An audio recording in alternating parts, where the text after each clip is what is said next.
Good morning students. The Asian International Senior Secondary School Begu की online classes में आपका हार्दिक स्वागत है।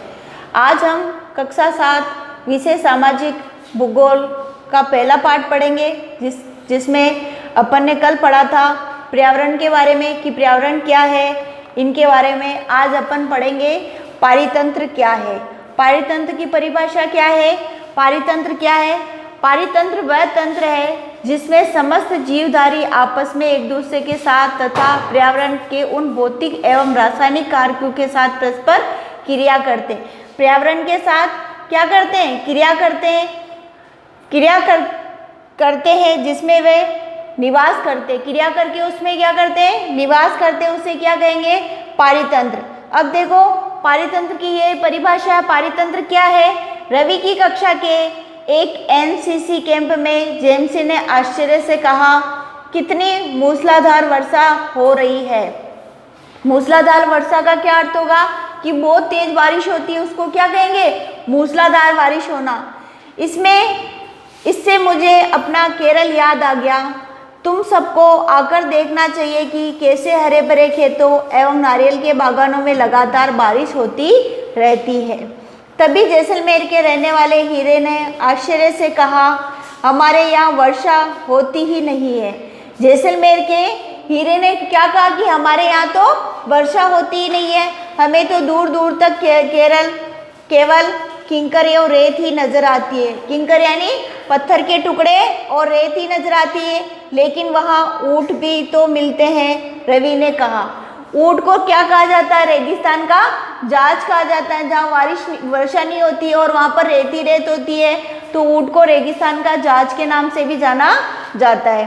हीरा ने कहा, ऊंट तो मिलेंगे ही, जब तुम हमारे रेगिस्तान आओगे तो तुम्हें सांप, छिपकली एवं अनेक कीट भी देखने को मिलेंगे। क्या कहा था उसने, हीरा ने, कि ऊंट तो मिलेंगे ही, ऊंट के अलावा तुम्हें सांप, छिपकली एवं अनेक कीट भी देखने को मिलेंगे। रवि हैरत में पड़ गया। हैरत का क्या अर्थ होता है? आश्चर्य में पड़ गया। विभिन्न स्थानों पर पाए जाने वाले जीव जंतु, वनस्पतियों, लोगों के रहन सहन के तरीके इतने भिन्न क्यों हैं? क्यों आश्चर्य में पड़ गया कि लोगों के तौर तरीके और रहन सहन के तरीके भिन्न भिन्न क्यों है? क्या सभी का एक दूसरे के साथ संबंध है? बिल्कुल, बहुत संबंध है। शिक्षक ने कहा, सभी पेड़ पौधे, जीव जंतु एवं मानव अपने आसपास के पर्यावरण पर आश्रित होते हैं। किस पर? सभी पेड़ पौधे एवं जीव जंतु किस पर आश्रित होते हैं? अपने आसपास के पर्यावरण के पर आश्रित होते हैं। प्राय वे एक दूसरे पर आश्रित है। जीवधारियों का आपसी एवं अपने आसपास के पर्यावरण के बीच का संबंध ही पारितंत्र का निर्माण करता है। जो पर्यावरण के आसपास का जो संबंध होता है वो किसका निर्माण करता है? पारितंत्र का निर्माण करता है। अधिक वर्षा वाले वन, घास तल, रेगिस्तान, पर्वत, झील, नदी, महासागर एवं छोटे छोटे से ताल का भी एक पारितंत्र हो सकता है। क्या आपको लगता है कि जिस पार्क में रवि एवं उसके मित्र खेलते थे वह भी एक पारितंत्र बनाता था? हाँ, क्योंकि उसको भी क्या, रवि के खेल के मैदानों से, इससे क्या उसका पर्यावरण से मेल मिलाप होता है, तो वो भी एक पारितंत्र का निर्माण करता है। देखो, प्रत्येक वर्ष 5 जून को पर्यावरण दिवस, अपने अपने लेसन का नाम क्या है? पर्यावरण। तो 5 जून को विश्व पर्यावरण दिवस मनाया जाता है। तो मैं आपको ये परिभाषा लिखवा रही हूँ कि पारितंत्र क्या है और पर्यावरण दिवस कब मनाया जाता है, वस्तु विनिमय पद्धति क्या होती है, इन सब की परिभाषा मैं आपको बोर्ड पे लिखवा रही हूँ, जो अब आप अपनी नोटबुक में नोट करना। पारितंत्र क्या है? पारितंत्र, देखो, वह तंत्र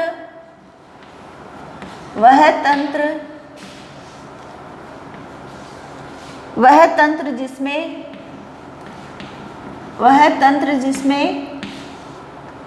समस्त जीवधारी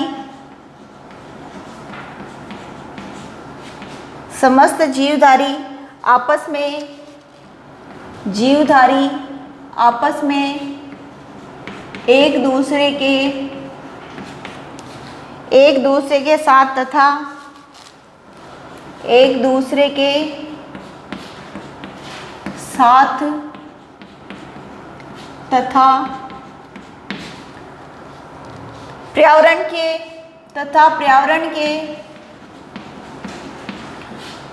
के उन भौतिक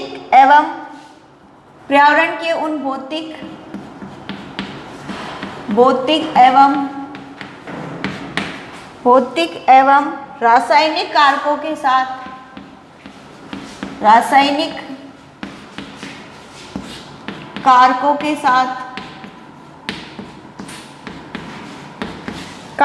साथ परस्पर क्रिया करते हैं। क्या करते हैं?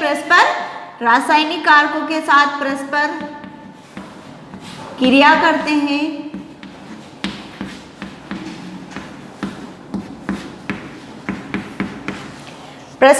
करते हैं। जिसमें वे निवास करते हैं। जिसमें क्या करते हैं? वो क्रिया करके उसमें निवास करते हैं। जिसमें वे निवास करते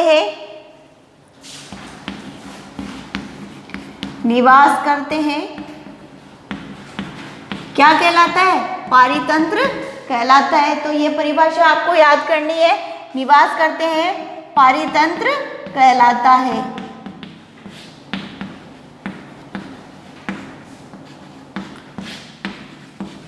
ये तो था पारितंत्र की वह तंत्र जिसमें समस्त जीवधारी आपस में एक दूसरे के साथ तथा पर्यावरण के उन भौतिक एवं रासायनिक कारकों के साथ परस्पर क्रिया करते हैं। जिसमें वे निवास करते, क्रिया करके उसमें निवास करते, उसे क्या कहेंगे? पारितंत्र कहलाता है।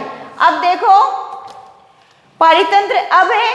पर्यावरण दिवस कब मनाया जाता है? तो इसके बारे में भी मैं आपको लिखा देती हूँ, क्योंकि बहुत सारे बच्चे ऐसे होते हैं जिनको याद नहीं होता है कि पर्यावरण दिवस कब मनाया जाता है। प्रत्येक वर्ष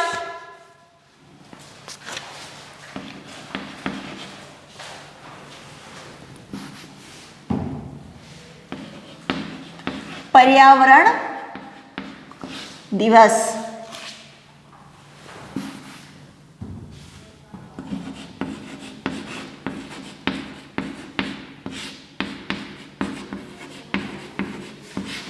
इसको भी अपनी नोटबुक में उतारना। पर्यावरण दिवस प्रत्येक 5 जून को विश्व पर्यावरण दिवस मनाया जाता है। प्रत्येक 5 जून को विश्व पर्यावरण दिवस मनाया जाता है।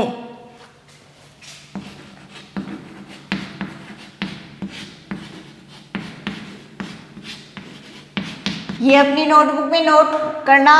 अब है वस्तु विनिमय पद्धति किसे कहते हैं? ये वस्तु की अदला बदली का व्यापार है जिसमें धन का प्रयोग नहीं होता है। वस्तु की अदला बदली होती है, इसमें धन का प्रयोग नहीं होता है। इसे क्या कहेंगे? वस्तु विनिमय पद्धति। देखो, वस्तु विनिमय पद्धति की परिभाषा लिखो कि वस्तु विनिमय पद्धति किसे कहते हैं?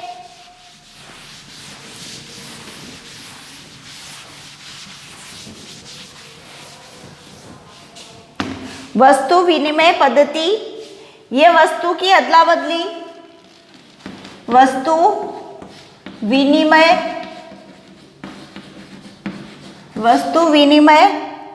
पद्धति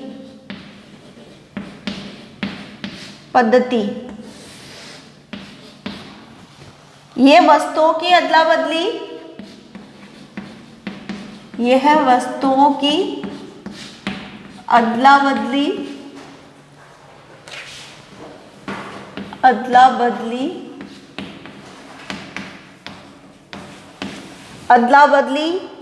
जिसमें अदला बदली का, यह वस्तु की अदला बदली का व्यापार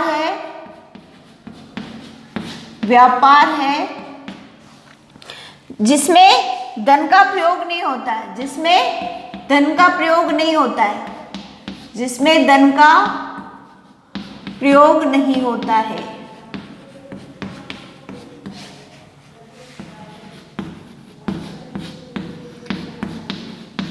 वस्तु विनिमय प्रणाली कहलाती है, वस्तु विनिमय पद्धति कहलाती है।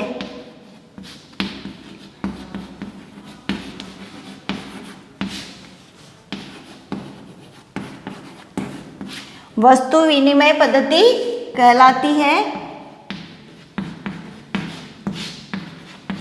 अब इधर देखो, वस्तु विनिमय पद्धति किसे कहेंगे?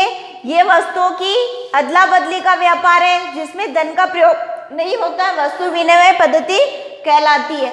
अब है मानवीय पर्यावरण। मानवीय पर्यावरण के अंतर्गत देखो क्या आएगा मानवीय पर्यावरण में? मानव अपने पर्यावरण के साथ पारस्परिक क्रिया करता। मानव अपने पर्यावरण के साथ क्या करता है?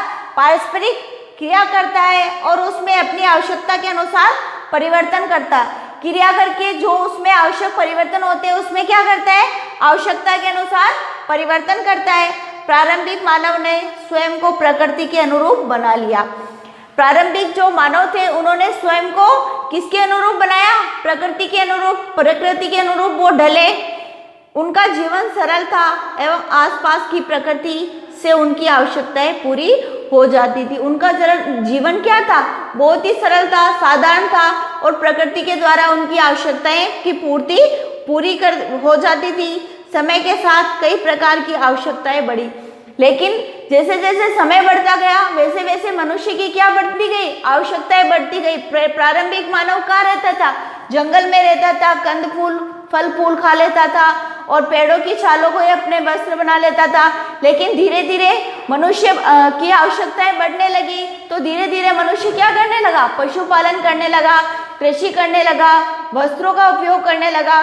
तो प्रारंभिक मानव पर्यावरण के साथ क्रिया करके उसके अनुरूप ढल जाता था, पर धीरे धीरे उसकी आवश्यकताएं बढ़ने लगी। समय के साथ कई प्रकार की आवश्यकताएं बढ़ी।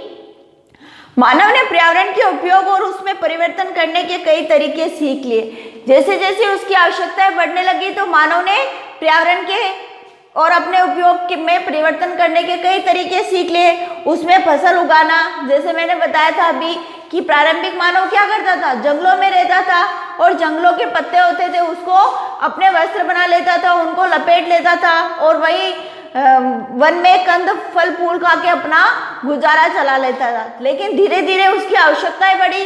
जैसे जैसे आवश्यकताएं बढ़ती गई उसको क्या अनुभव हुआ कि मुझे कुछ करना चाहिए, तो वो क्या करने लगा?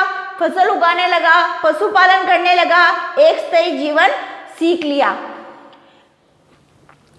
पहिए का आविष्कार हुआ, आवश्यकता से अधिक अन्न उपजाया गया, वस्तु विनिमय पद्धति का विकास हुआ, व्यापार आरंभ हुआ एवं वाणिज्य का विकास हुआ। औद्योगिक क्रांति से बड़े पैमाने पर उत्पादन प्रारंभ हो गया। परिवहन तेज गति से प्रारंभ हुआ। सूचना क्रांति से पूरे विश्व में संचार सहज और द्रुत हो गया। जैसे जैसे मानव की इच्छाएं बढ़ती गई वैसे वैसे उन्होंने अपने आवश्यकता की चीजों का आविष्कार करता गया। क्या आप जानते हैं कि आप गर्मी में रसीला तरबूज एवं सर्दी में भुनी हुई मूंगफली खाना क्यों पसंद करते हो? क्योंकि पर्यावरण के अनुरूप गर्मी में अपने को गर्म चीजों की गर्मी में हमें ठंडी चीजें खाने की आवश्यकता होती है और गर्मी में हमें ठंडी चीजें खाने की आवश्यकता होती है और गर्मी में ठंडी चीजें खाने की आवश्यकता होती है और गर्मी में ठंडी और सर्दी में गर्म चीजें खाने की आवश्यकता होती है। इसलिए हम क्या करते हैं? सर्दी में तो हम गर्म खाना पसंद कर देंगे और गर्मी में ठंडा खाना पसंद करते हैं।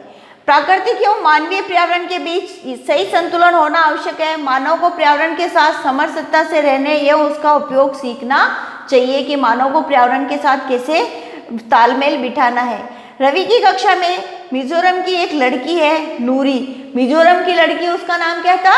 नूरी। वह अक्सर अपने स्थान की हरियाली की बात करती रहती थी कि मेरे स्थान पर जहाँ मैं रहती हूँ वहाँ पर क्या है? चारों तरफ हरियाली हरियाली है। खेल का मैदान नष्ट होने के कारण रवि की उदासी देखकर नूरी ने उसे आने वाली छुट्टियों में अपने घर मिजोरम आने को कहा।